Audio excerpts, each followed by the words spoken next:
were on 2 days. Those of us who are old enough remember Pearl Harbor.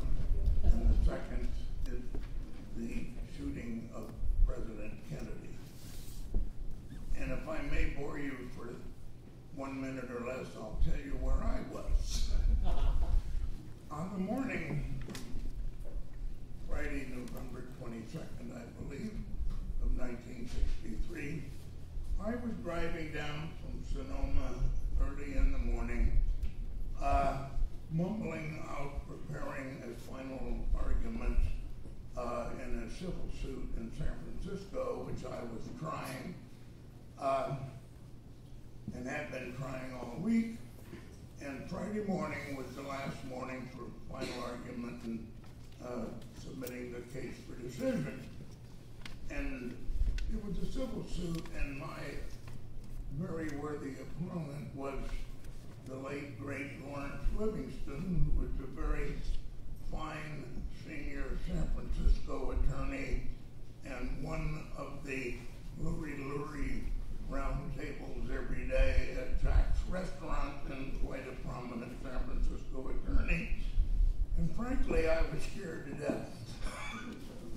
So, as I drove down Van Ness Avenue and was going into the Brooks garage, I turned onto Turk Street, and just as I turned onto Turk Street with the radio on, I heard President Kennedy was shot and taken to the hospital.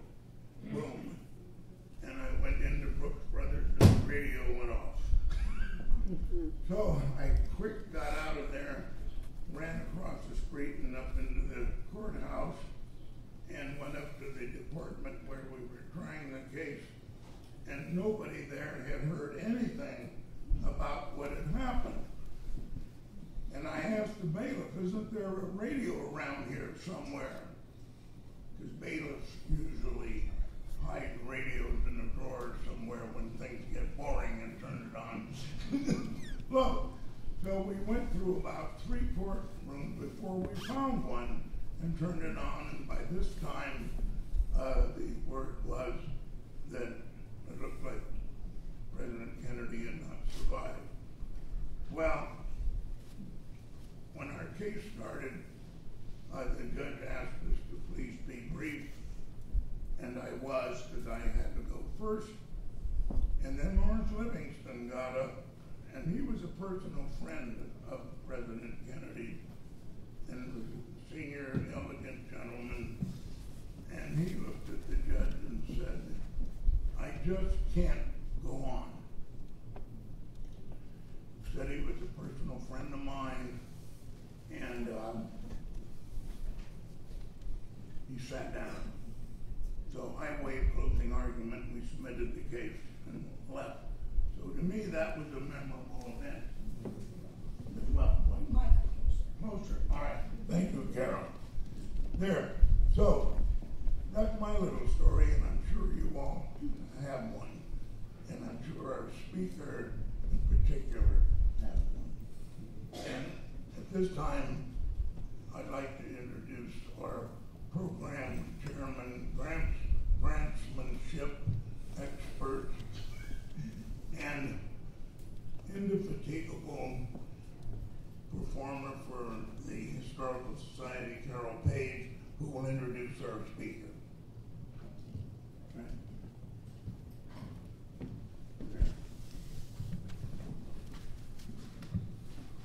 Hello and welcome. We're so pleased to see such a nice turnout. I'm going to speak briefly on my introduction because I think her story is what you came here to hear. Our speaker grew up in Ohio and attended Antioch College in Ohio and became a Quaker. She married Michael Paine in 1957.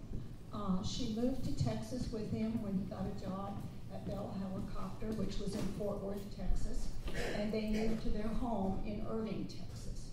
She had studied Russian since 1957 and signed up for a summer class in Dallas. She met the Oswalds through her interest in the Russian language. We will learn of her through her own words about the meeting. After the death of JFK and the assassination, she returned to Pennsylvania and became a principal of a Quaker school. She then moved to St. Petersburg, Florida, and later obtained a master's degree in psychology from the University of South Florida. She was particularly interested in helping young people to set them on the right path through her profession. After working over 10 years in the school system, she retired and moved to Santa Rosa, where we're privileged to have her as a resident of Sonoma County. I'm very pleased to introduce Ruth Hyde Paine.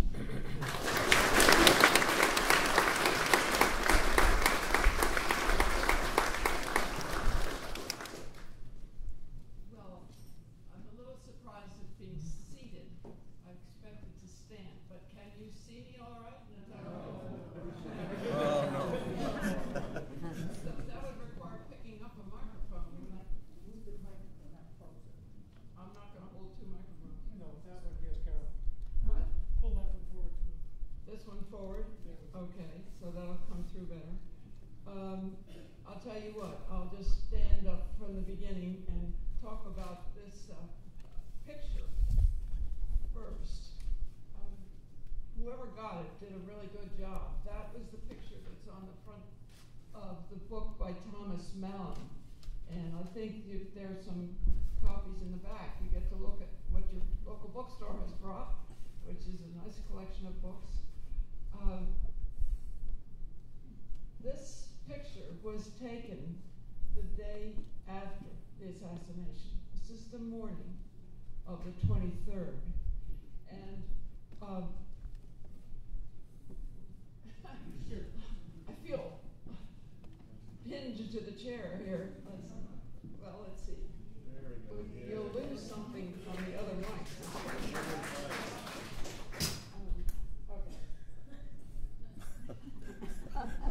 All right.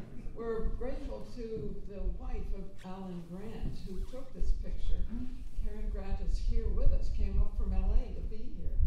And this picture is a good way to start off because we're preparing to go, the Marina's mother-in-law, who's right here, is holding the new baby. And she and Marina, with their daughter June, before them, are planning to go to find Lee at the jailhouse.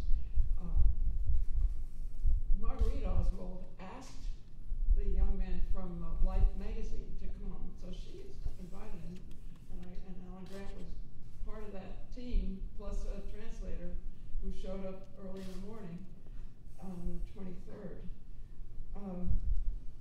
I'm here washing dishes. Yeah.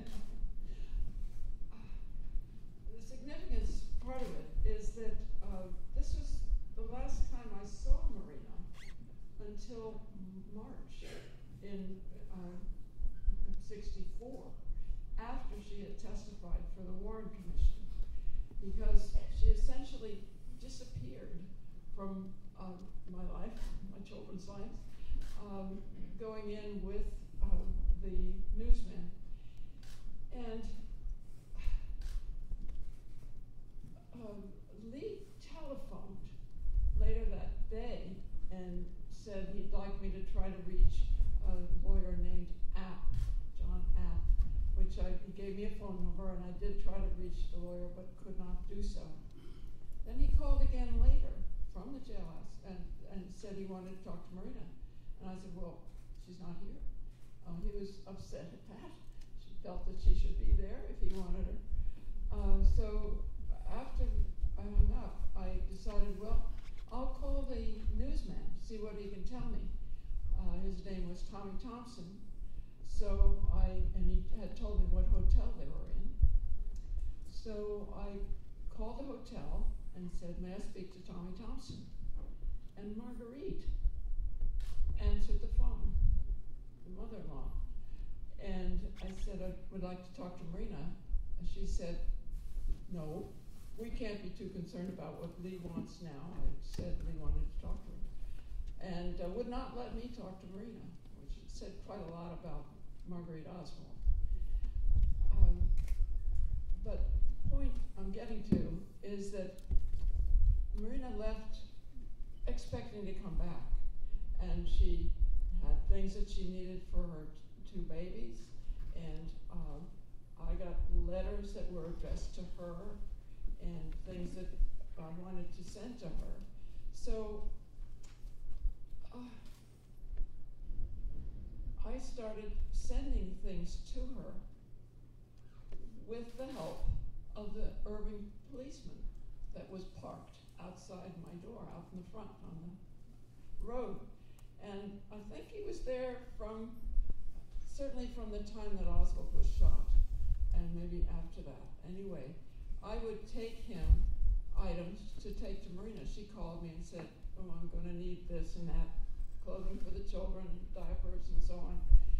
And so I was giving him the things that I knew she wanted and asking him to get them to Marina, wherever she was. And that worked. I mean, he did that, probably to Dallas police or whatever. I didn't know the circumstances for Marina, whether she was could make her own choices about where to be or not at that point. Anyway, after a few days, one of the things I sent was a book about advice to homemakers and families, and she had been reading to me from it. It was in Russian, and as I recall, we were reading about pinworms, an issue for us at that point in Texas, and sent the book without much thinking about it. And then a couple days later, there were two Secret Service men at my door who came in and wanted to talk to me. One of them was their Russian speaker, and I could tell that he wanted to check out my Russian to see what he thought of it. So I answered him in Russian, and we talked for a little bit. What he was saying was, he showed me a note.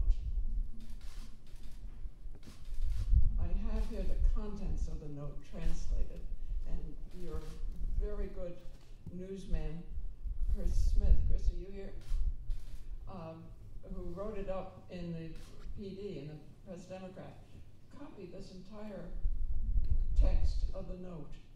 What I saw that the Secret Service man showed me was the start of it. It was in Cyrillic letters, in Russian, and it said, here is the key to mailbox. And I commented that whoever wrote it didn't know the Russian word for key because he transliterated it. And but the Russian speaker was saying, Mrs. Paine, you sent this to Marina. Oh. He asked me if I'd seen the note. No, I hadn't. He asked me if I know who wrote it. No, didn't know that. And he was getting huffy and kind of aggressive and saying, Mrs. Paine, you sent this to Marina. I said, no, which was a really bad time because this was the first somebody was calling me a liar, and I didn't appreciate it. But then I translated to the English speaker, told him what was going on and what the other man was saying. And the English speaker said, well, it was in a book. And I personally hope that in the film that Tom Hanks is doing, they will show this incredible moment when someone looked through the book and found the note in it and showed it to Marina. Because it must have been a very emotional time for her. She had to explain what it was. And it turned out to be a note that Oswald had written on the 10th of April, just a few days after he got his mail-order rifle sent to him in the name of A. Hyde, I think. And he went out to try to kill General Edwin A. Walker, Governor General Edwin A. Walker, Major General, I guess. Anyway, that evening, and he hadn't come back by late after 10, and Marina was worried, where did he go, what is it? And she went in on his little study desk and saw this note, which said horrendous things like, this is where you find me if I'm in jail. keep my clothing, but keep my papers. The embassy will be there to help you if you ask for help. If I am alive and taken prisoner, the city jail is at the end of the bridge we always used to cross when we went to town. And she had to explain, at first she said to anybody, that this was a note that Oswald had written that night he went out to shoot Walker. And I personally feel this is a very significant piece of history that has been overlooked by most of the people who read the text and follow what happened. Because here he was, trying to kill somebody. And Walker was a right-wing guy, totally different philosophically or in nature from John Kennedy. And he planned it. He took pictures of the back of Walker's home. And then after he fired the shot, he hid the rifle and came back a few days later to get it. And then, I believe, Marina convinced him it would be a good idea if he left town, go to New Orleans maybe, where he had been born and had family, and so he did.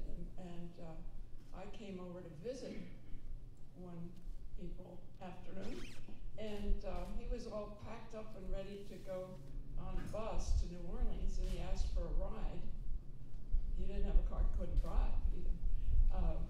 He asked for a ride to the bus station with his stuff. So I took him to the bus station, and then he was planning to have Marina follow after he got a place for them in New Orleans. And I thought, she's going to get on the bus with a young 1.5-year-old and all the paraphernalia that goes with that, and she's pregnant, and that didn't sound really like a good idea. He was going to write her a letter when he got a place for them. I said, well, look, why don't you come home with me and stay at my house until you can call and say you have a place for her, and then I'll bring her down with the kids. And that's what we did. So for not quite 2 weeks, Marina stayed at my house in May. Now we're into May. And then Lee called, and she was elated to hear from him. She said to her little girl, Junie, Papa loves us, Papa nas lubit, and was eager to go and see him. So I drove him down, stayed over for the weekend. Not an easy weekend, because Marina and Lee bickered. They picked at each other. I never saw any physical violence, although I heard later there was some. But they argued, and they put each other down, which was, I thought, very unpleasant and not healthy.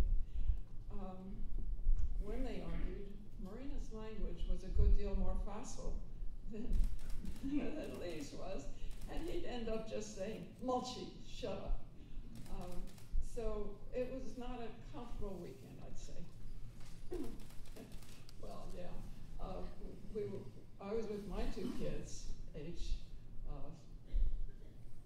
2 3/4 or so, and 3 going on 4. And we had pallets to put on the floor the way you do in the South, and lay there. But the cockroaches were intimidating. So I laid out a circle around us of bug spray. And that's the weekend in New Orleans. Came back. I'm aware of time constraints. My understanding is that we have about an hour.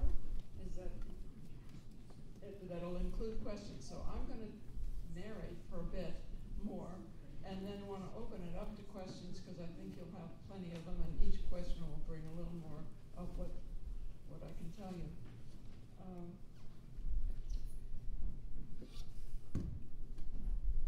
I went again, after I took Marina down in May, I went on a summer trip with my children. You have to understand, at this point, I was separated from my husband and lonely, and 3-year-old is generally not sparkling. And so we were traveling to see friends and family that summer. Sorry to say I missed the March on Washington. I was in the area, but with my sister, and we all had tiny children, didn't want to risk taking them to a big crowd. And then I went south. Stopped in Birmingham, because it was only a few weeks after the March on Washington that those 6 little girls were killed in Sunday school in Birmingham, the church. And I stopped just because, you know, you can take little kids when there's not a big crowd, and I tried to explain to them that I was leaving a donation for the church for rebuilding. And then I went on to New Orleans and found that Lee was preparing to leave again to look for work somewhere, not specified. And he was all packed up. And here was Marina, by this time 8 months pregnant, had not seen a doctor, nor could they afford anyone because they had not been in Orleans Parish long enough to get free care. And I was very concerned about Marina, so I suggested she could come back with me and her baby and stay at my house at least through the time that the new baby comes, because I could translate, I could get her into the hospital and be there. And I think Lee was actually glad to accept that offer, and he helped us pack up the station wagon that I had, and we went off from New Orleans to Irving, Texas. I'm beginning to shake. No, I think it's the only way you can see me, really. True? You guys are back? Hey, brilliant.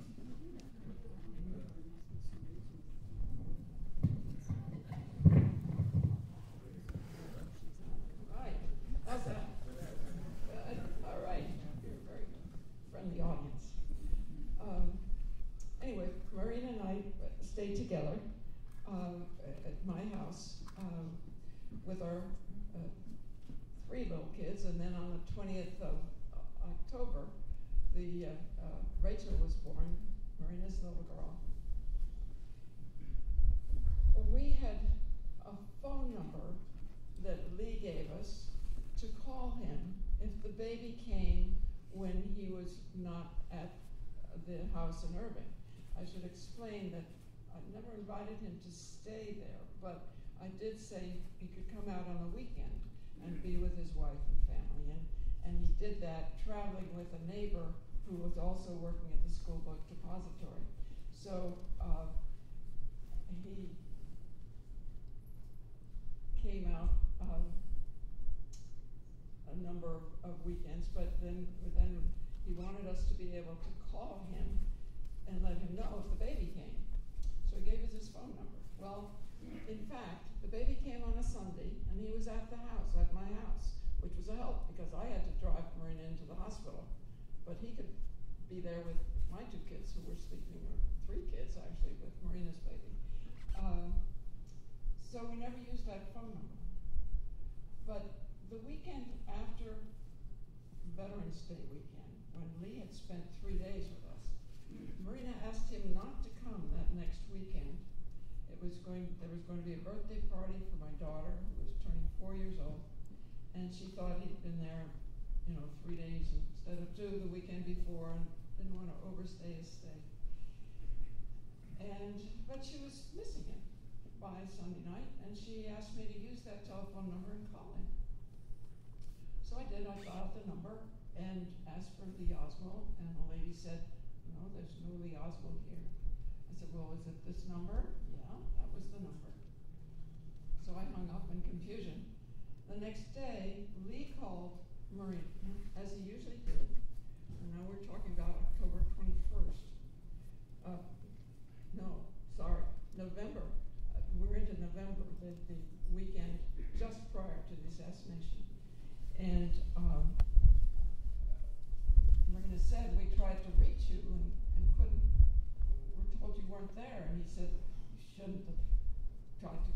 she explained this to me later after she hung up. All I could tell was that she was very upset and talking to him about something, and he had told her, she told me later, he was using an assumed name and she shouldn't have tried to reach him there, and I thought, wait a minute, this guy is not quite glued together. He gave us a number to use, but he didn't tell us what name to ask for, and he thought that would work. And he's using an assumed name. What's going on in his head? So that very much concerned me. And another concern that was only just the weekend before when he was there, he typed a letter using my typewriter and left the draft lying around. It started out, "Dear Sirs," but I looked at it and it said things about my wife. The FBI is no longer interested in my wife and I. He was writing in English, and poor English. And I thought, that's not true.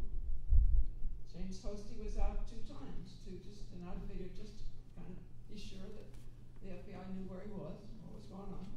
It didn't surprise me, considering that he had been in the Soviet Union and tried to defect. So I thought, well, I'll ask Hosty when he comes out next about this, what he thinks, whether I should be concerned. Well, of course, Hosty didn't come out, because that Friday is when the president was shot.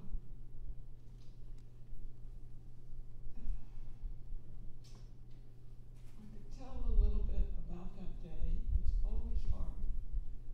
One of the hardest things for me is to put myself back in that time frame and remember what happened, remember the feelings about it, remember the loss. We all lost a very important president, a person I thought was doing a wonderful job. And so it's hard to talk about. But I should fill in from that day. Marina and I, on the 22nd, were watching television in the morning. Actually, she slept late. She got up to feed the baby in the night, and when she could sleep later, she would. But I turned on the television and watched the President and Mrs. Kennedy arrive in Fort Worth, where they were giving a talk at breakfast. They were a little late arriving, and the newsmen, trying to fill the air while they waited for them to get there, talked about the assassination of President McKinley. You can't imagine how real worries were about the president's safety. It was in the air around us. It was in an ad that was in the Dallas Morning News that had a black edge around it, and was really bitter toward President Kennedy. And I've had somebody check on that, my memory on that, and yes, it's real.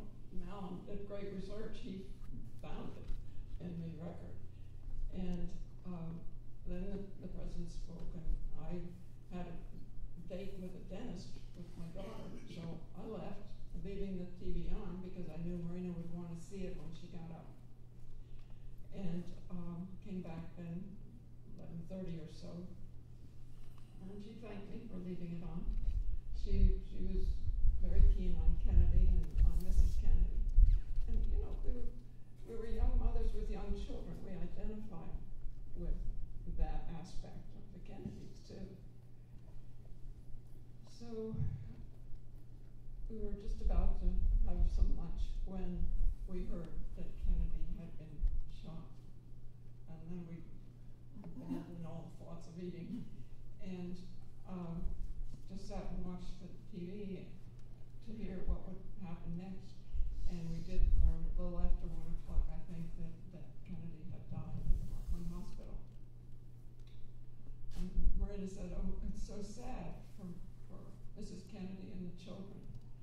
And I decided to light a votive candle, and she asked me, "Is that a way of praying?"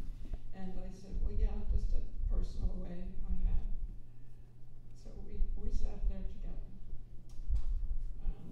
After another hour or so,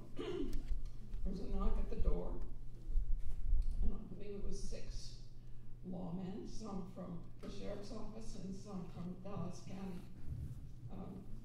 Dallas police, wanted to come in and talk to us.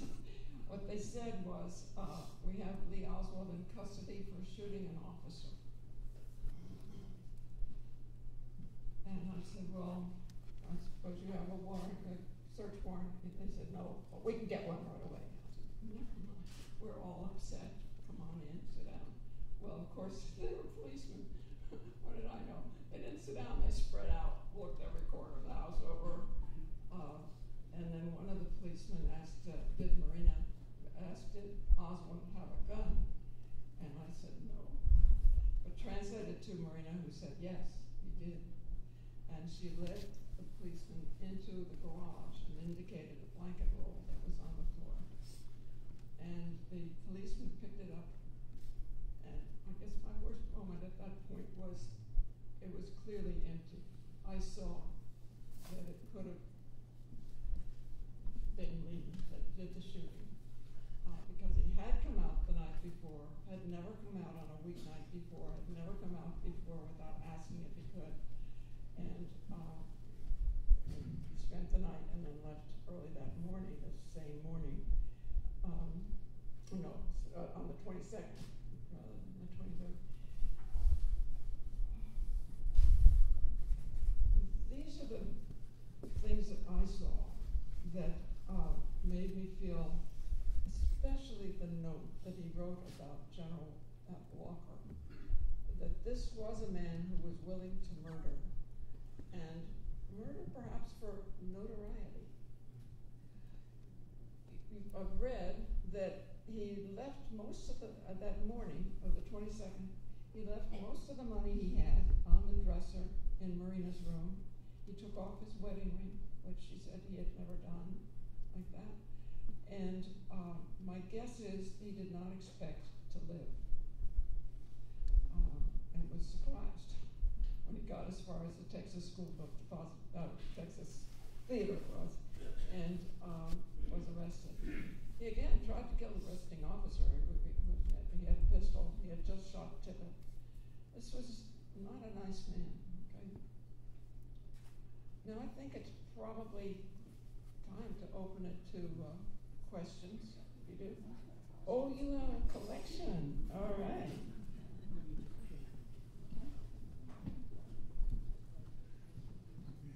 Oh, while you do that, let me just say a little bit about the books that I've chosen to bring this morning. This book, Mrs. Paine's Garage by Tom Mallon, was very well researched, and he dogged me for about 3 years before I would talk to him, but then I did for about 3 days talk to him, and he's followed up on a lot of things. I'm very pleased to see your bookstore has the new edition of this book, Marina and Lee, which is by Priscilla Johnson McMillan, here with Marina, and she's an excellent researcher. It took her a long time to get the book out, but it tells so much about the nature of these two young people. I read it when it first came out.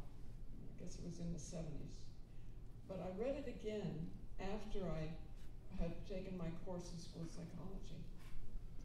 And it was so clear that these were two emotionally abused children. You'll buy your own copy right back there. It's been reissued for this 50th anniversary. And then there's this huge volume by Vincent Bugliosi, and a smaller one that he's got over here, which helps. Vincent Bugliosi was hired by London Weekend Television to be the prosecutor for a mock trial that they did on television. And he was the prosecuting attorney.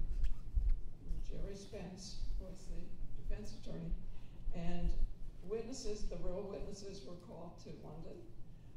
Actual voters from the rolls in Dallas County were brought there. jury, and a judge from Dallas County came. And they did, it's the only time I know of in the course of history after the assassination that there was cross-examination, which was very helpful to filling out and addressing some of the mistaken ideas. He is, I have to say, Bugliosi is an author, and he tells a good story, and he occasionally told things that I didn't recognize, like what I was thinking. I don't think he knew that. So he fills it out a little bit.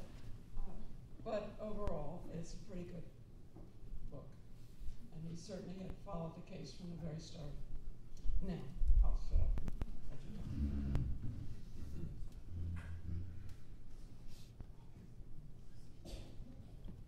Can you hear me?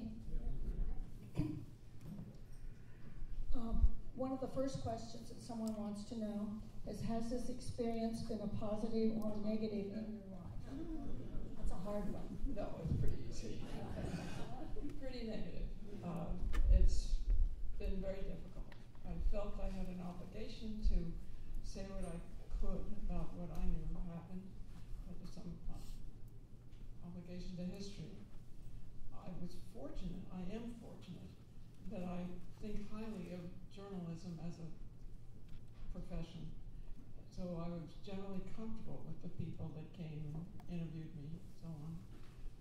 And they generally were pretty good, not all. But remembering it just brings forth a lot of grief for me because it was so painful. And the loss was huge. The anxiety over the next few weeks when I wondered how Marina was and what was happening.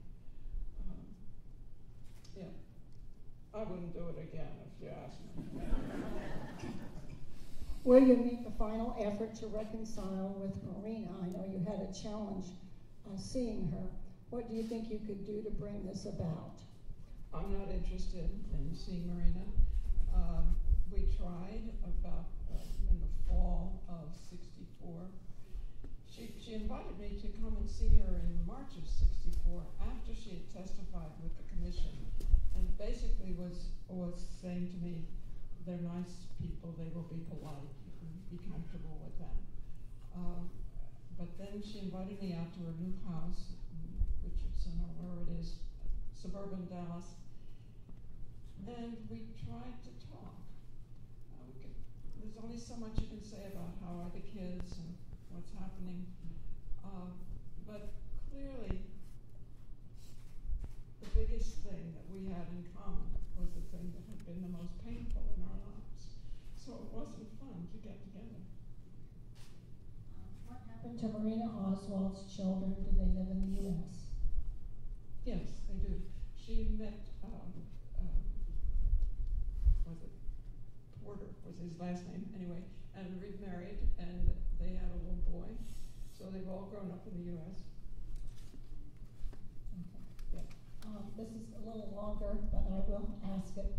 I am wondering why after the Dallas police and sheriff thoroughly searched your home on November 22nd and 23rd, they missed several key pieces of evidence that you helped supply the FBI, etc., including the incriminating letter. I don't know what that particular writer is referring to. Let me say that the police, after confessing that they had no search warrant, started putting things from my garage into the back of their cars. And I said, wait a minute, those are folk dance records. I'm supposed to lead a folk dance event this next weekend, Thanksgiving weekend. I'm going to need those. Well, that just made them upset. So one of the officers grabbed me by the arm and said, we've got to get down to the police station right away. And that was their thrust. They wanted to go to the police station. But I said, those aren't yours, you know, but I wasn't able to stop them from taking things. My neighbor said, she saw me talking to the policeman. She said, I've never seen you that. I was certainly upset that they're just helping themselves indiscriminately to what was in the garage. I saw those things again about a year and a quarter later. But on Monday, or maybe it was Sunday, but Monday, the FBI came out, and they've had a little more training, I judge, than the Dallas police. And they showed me a little book that's a little address book, telephone numbers in it. They said, Mrs. Paine, could we have this book? I said, where did you get that? I've been looking all over for that. And they said, well, the police had it. So the police stole my phone book, gave it to the FBI, and by the time I saw it, it was purple because, of course, they checked it for fingerprints, and that's. So anyway, it was quite a bit later before I got the book back. They tried to reach everybody in the book, which was pretty terrifying to a few people who didn't know they were in it. I had the name of a babysitter where I could call upon her in Massachusetts that I might be, and they had no clue why they were being visited. And then they finally said, and who is this person in Kerala State, India? And I said, well, I've been sending him copies of the Reader's Digest. He put an ad in one of the Quaker journals saying he would like English text to read to help him with English. So I've been sending the Reader's Digest to him. And I guess that satisfied them. They decided they didn't have to go to Kerala State, India. How did you hear about the job at the Texas School Book Depository? Okay. And that's an important story. Marina and I were visiting with our next door neighbor, and this was soon after Lee had come to Dallas. I think he arrived on the 5th or so of October, and he clearly stayed that weekend, and he clearly was worried. His unemployment insurance was running out. The baby was on the way. He didn't have a job, and we described that to our neighbor and to another neighbor from across the street. And she said, well, my brother's working at the school book depository. You might check to see whether there's an opening there.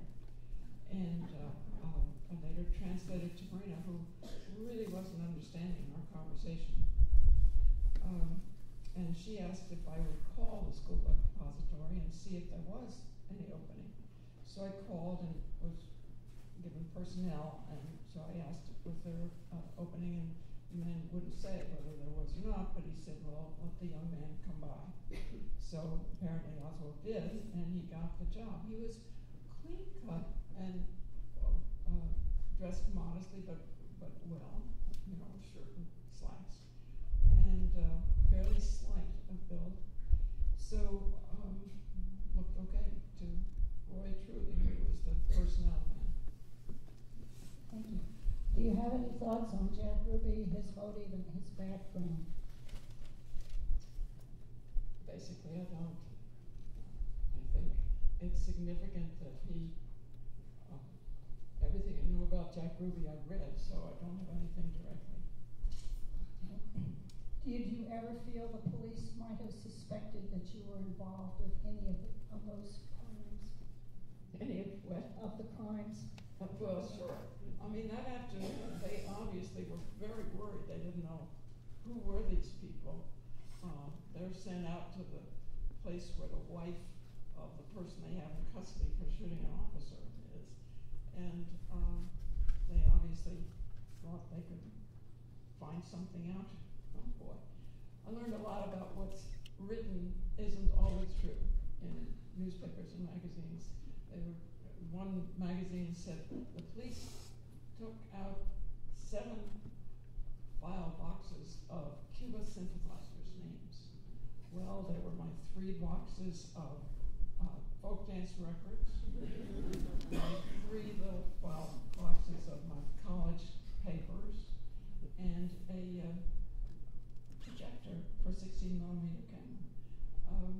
Those were the 7 boxes of Cuban names. Did Lee Harvey Oswald have a good demeanor and attitude towards his wife?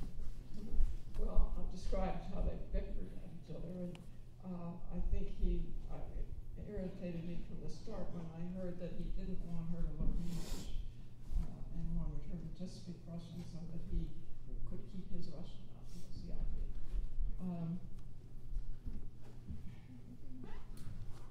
I think there was real affection between them, but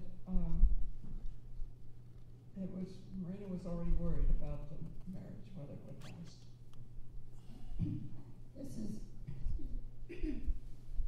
What did one author mean by Marina's going through people? I think that means one by one and using them possibly. Oh. I wouldn't look at it that way at all. I didn't know them when they first came to the States. They were in Fort Worth and then moved to Dallas and were familiar with the Russian community in both cities, which are near each other. And I think there were people in the Russian community that wanted to help the family and give them clothing and things for the baby and so on. And Lee didn't really want that. So she really wasn't a user then? No, she was not a user, and she was very careful to help at my house and very aware of, the fact that they were getting room and board, basically. I guess I'd like you to possibly just summarize your thoughts about, I don't know what happened, but the effect upon your family, for instance, your children and so forth. Would you possibly mention that? Well, I have trouble catching them for this conversation. I talked with my son once, who had heard on KPFA from Jim Garrison about how there was obviously CIA and FBI practicing with people in the swamps around New Orleans. And he apparently was fairly convincing. And this was, my son was in California and I was in Florida. And so I said, we need to talk. We need to talk about this and what you're hearing. My daughter probably remembers going down to the police station. She was just 4, as I say. And she has vague memories of doing that. We had the two,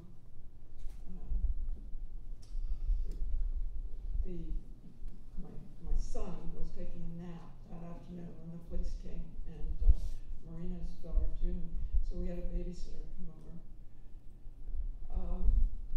I don't know really what she thinks. Would you like to summarize your story for us? Yeah, I can go. Then we'll conclude, and then we'll have some other things happening, including refreshments.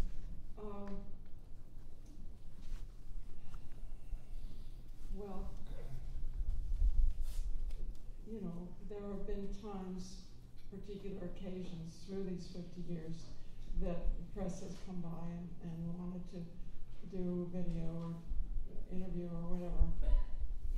And as I say, I felt some obligation to history to respond and to let people know. I was really incensed by the degree of suspicion that we were being lied to and that there was cover up and so on. And I thought, well, I'll just be here and they can find me. There's no cover up there. Here I am. So I felt it was important to be available in that sense. I've always listed my home where I live. And responded, not to everybody, but to some who want to do an interview. I usually, if someone calls and just wants to talk to me, I will usually ask them what their view is on Oswald's attempt to kill Walker in April. And if they say, don't know about that, I ask them to go and read some more before they come to talk to me. And usually they just don't come back, which is fine with me. I was telling someone at lunch, I looked up in Amazon, I put down JFK conspiracies to see what would come up. And 40 books with little notations about each came up, over 10 pages. So I didn't copy it. But there are lots of books and more will be coming out in the 50th anniversary. And I have discovered that the people who were sure there was a conspiracy often were burned by the fact that we were lied to during the Vietnam War. So there's that thought, well, this could be more lies. And some very reasonable, let's say logical thought has gone into some of the theories. I'm in a different position because I was there and I saw what kind of person he was. I knew about the note to kill Walker. And it just, saw how the gun was discovered, all of that. So it just made sense to me that he was the one that did it from everything I saw. And I believe he acted alone as well because he was a loner. He didn't have friends. He came out the weekend. He didn't call anybody. Nobody came by. There was no other contact other than Marina that I was aware of that he had socially. Okay? Good.